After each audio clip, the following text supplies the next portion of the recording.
मित्रहो नमस्कार. एका नवीन व्हिडिओमध्ये तुम्हा सर्वांचं पुन्हा एकदा स्वागत.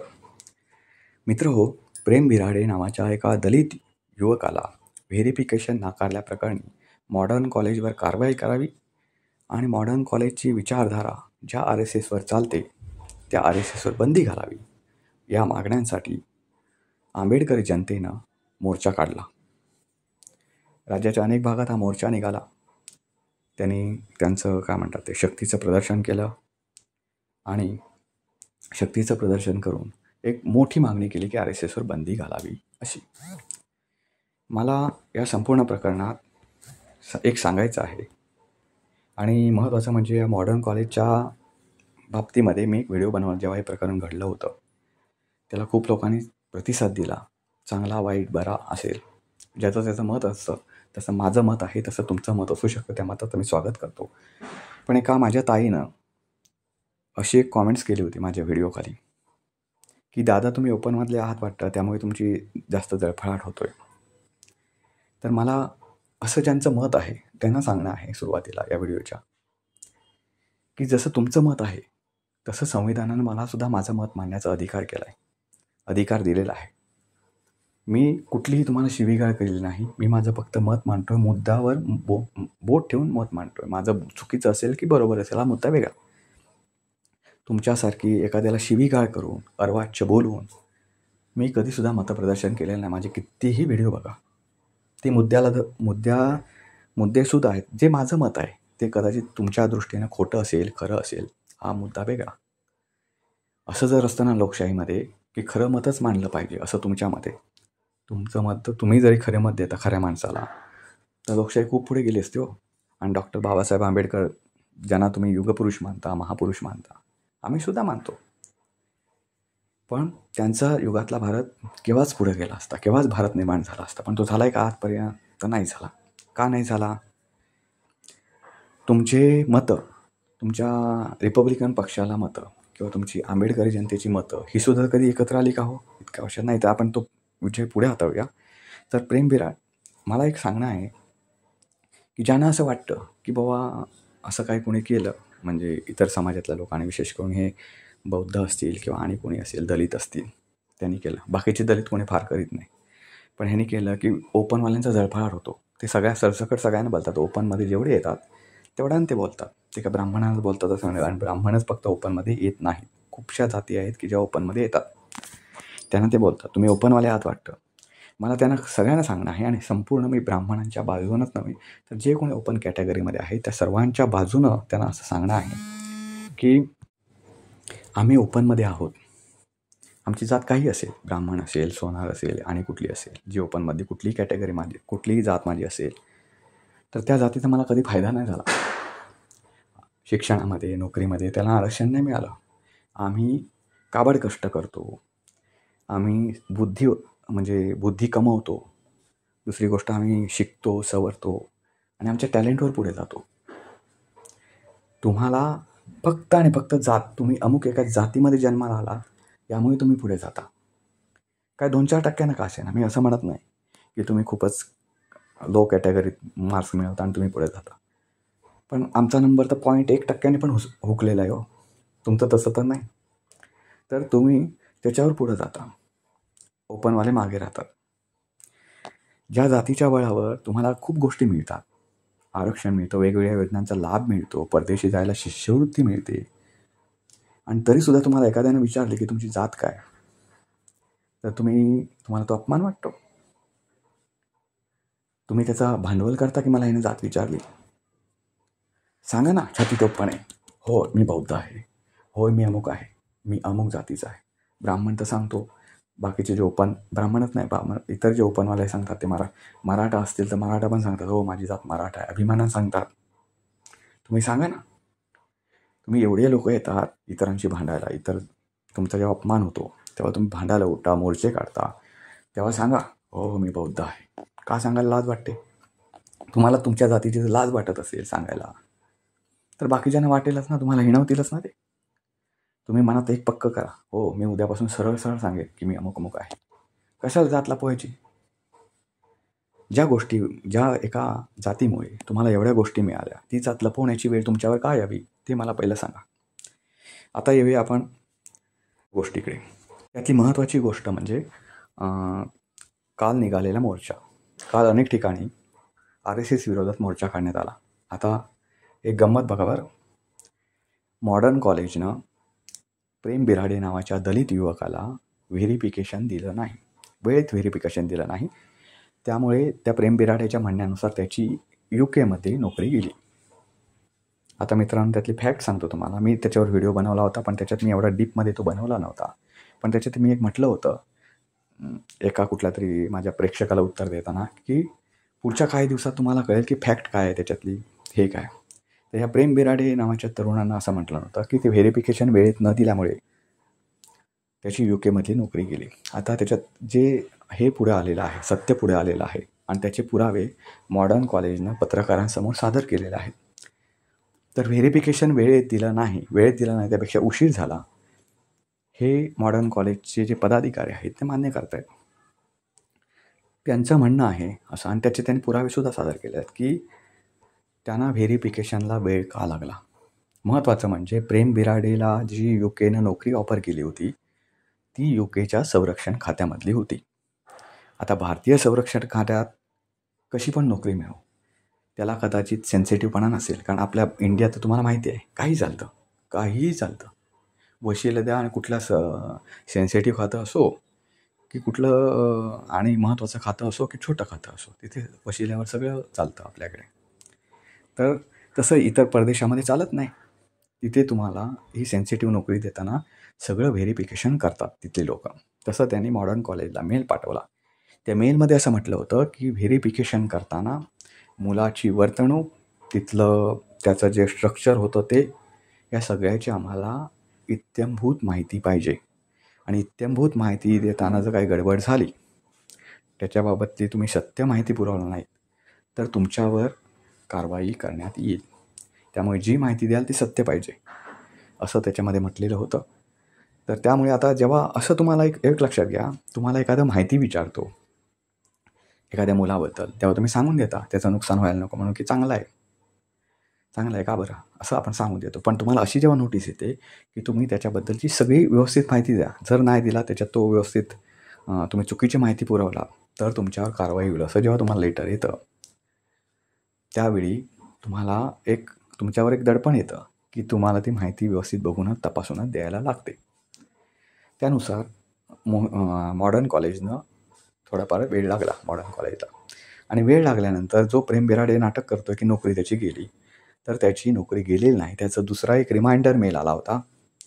त्या जी एजन्सी होती इंग्लंडमधली, UKमधली, त्या एजन्सीचा परत जी सगळं व्हेरिफिकेशन करते त्या कंपनीचा मेल आला मॉडर्न कॉलेजला की लवकरात लवकर ते पाठवा, कारण ते फायनल आम्हाला करायचं आहे. आणि ह्या प्रेम बिराडेची नोकरी अजून तरी गेलेली नाही. पण त्यानं नाटक केलं नाही, सगळ्या गोष्टी जुळवून आणल्या आणि त्यानं हे सगळं काय म्हणतात ते मॉडर्न कॉलेजवर आरोप केले. आता याच्यात महत्त्वाचा मुद्दा मॉडर्न कॉलेजपर्यंत होतं ते ठीक होतं. जी कोणी प्राचार्या होती एकबोटे किंवा काय इतर पदाधिकारी असतील तर त्यांच्यावर कारवाई करावी. जर ते दोषी असतील तर दोषी आढळतील. मला त्यांची बाजू घेण्याचा विषय इथं नाही. विषय असा आहे की हे लोक जे करत आहेत ते एक मुद्दा कुठला आहे आणि हे भरकटत आहेत कुठे, हा मला सांगायचा इथे. एकबोटे मला काही जीव खाऊ घालत नाहीत किंवा काय नाही. पण इथे मला सांगायचा मुद्दा असा आहे की ज्या गोष्टी घडतात ना त्या गोष्टीपाशीच भांडा, इतर विषय भरकटू नका. तर यांचं म्हणणं असं आहे की एकबोटेला RSSची फूस आहे म्हणे. आता कुठला ब्राह्मणाने काय ब्राह्मणवाद म्हणजे काय म्हणतात ते, दुसऱ्याला काहीतरी हे वेगळी वागणूक दिली म्हणा किंवा काय झालं की RSSला लगेच गुंतवलं तिथे. RSSचा आणि त्या एकबोटेचा काय संबंध? बरं, एकबोटे ते असेल समजा एक RSSचे आपल्या कार्यकर्ते असेल, तर RSS काय असलं शिक्षण देतं का? तुम्ही RSSच्या शाखेत तरी गेलाय का कधी? तिथं काय नेमकं शिक्षण मिळतं? गेलाय कधी शाखेत RSSच्या? जाऊन बघा, तिथला अभ्यास करा. तिथे काय कुठे ब्राह्मणच नाही आहेत, सगळ्या प्रकारची लोक आहेत. तुम्हाला सांगायचं म्हणजे एकनाथ खडसे जे माजी मंत्री होते ते सुद्धा RSSच्या तालमीत तयार झालेले आहेत. ते लेवा पाटील आहेत, ब्राह्मण नाही आहेत. आत्ताचे मंत्री असलेले गिरीश महाजन ते RSSचे कार्यकर्ते आहेत. ते काय ब्राह्मण नाहीत, बिगर ब्राह्मण आहेत. असे कितीतरी लोक RSSशी संबंधित आहेत. त्यांच्यावर कुठला अन्याय झाला विचारा बरं. किंवा त्यांना असं विचारा की RSSमध्ये असलं शिक्षण देतं का जातीपातीचं.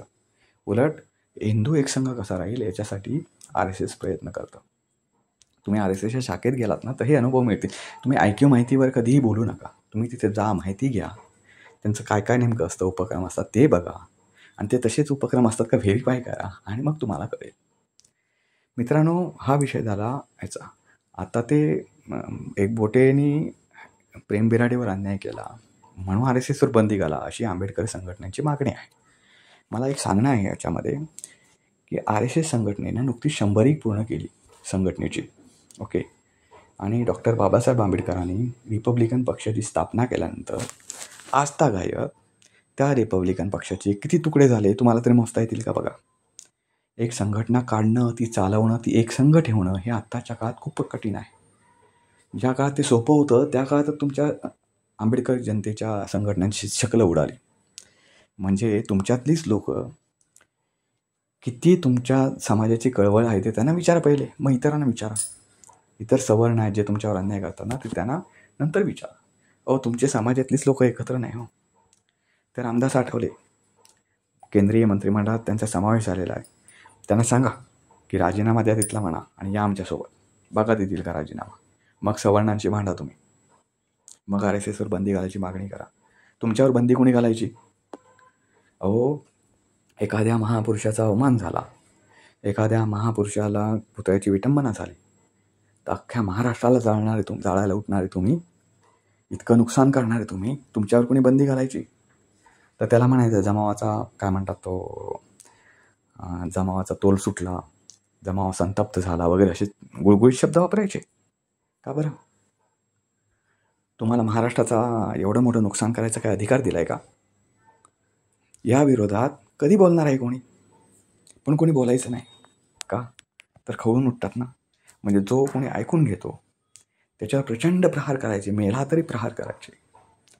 त्याच्या चित्तीवर, अशा गरीब माणसाच्या चित्तीवर, किंवा असं जो कोणी असेल ज्याला मारून काय मारलं तर कोणी विचारित नाही अशा लोकांना.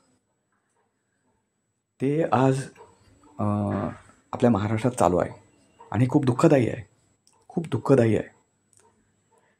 डॉक्टर बाबासाहेब आंबेडकरांनी आरक्षणाचा तुम्हाला लाभ दिला, मला मान्य आहे. तुम्हाला बाबासाहेब आंबेडकरांचं नाव घेण्याचा तरी अधिकार आहे का?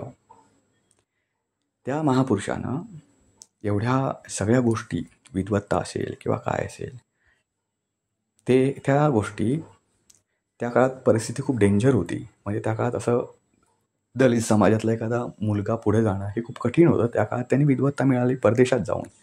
मला असं म्हणायचं नाही की तुमच्यातला प्रत्येक माणूस हा डॉक्टर बाबासाहेब आंबेडकर होईल, पण निदान बाकीच्या गोष्टी तरी शिका. तुम्ही असं का नाही म्हणत कधी की चला आरक्षणाच्या चौकटी मोडा? आम्ही इतके वर्ष ब्राह्मणांची भांडलो, सवर्णांची भांडलो, ओपन कॅटेगरीतल्या लोकांची म्हणणं आहे ना की आरक्षण रद्द करा, चला करा आमचं आरक्षण रद्द. आम्हाला त्यांच्या पंक्तीत बसायचं आहे आणि त्यांचा बुद्धिभेद करून दाखवायचा आहे, म्हणा की. आणि बघा मग, तरी असं जर तुम्ही त्याच्यातून पुढे गेलात, एखाद्या ब्राह्मणाच्या पुढं किंवा एखाद्या ओपन कॅटेगरीतल्या माणसाच्या पुढं असं जर तुम्ही पुढे जाऊन दाखवला तर मी स्वतः व्हिडिओ बनवून तुमचं अभिनंदन करेन आणि तुम्हाला सांगेन की खरंच आज डॉक्टर बाबासाहेब आंबेडकरांचं स्वप्न पूर्ण झालं. आरक्षणानं पुढं जाता आणि एवढी मिजाज दाखवता. मित्र, या गोष्टीवर कुठंतरी आपण सगळ्यांनी एकत्र येण्याची गरज आहे. खरंच एकत्र येण्याची गरज आहे. कारण देशातला काही असंतुष्ट आत्म्यांना, शक्तीनं म्हणत नाही बरं, आत्म्यांना म्हणतोय, कारण ते खूप तडफडत आहेत. सत्ता नाही, सत्ता नाही, सत्ता नाही, त्यांचा ऑक्सिजनच जात आला आहे सत्ता नसल्यामुळे. त्यामुळे अशा असंतुष्ट आत्म्यांपासून सावधान राहा. तुम्ही बोला, मी तुम्हाला परत एकदा सांगतो, त्या एकबोटे मॉडर्न कॉलेजच्या प्राचार्य असतील किंवा त्यांची जी पदाधिकारी मंडळी असतील त्यांच्याशी मला काही देणं घेणं नाही.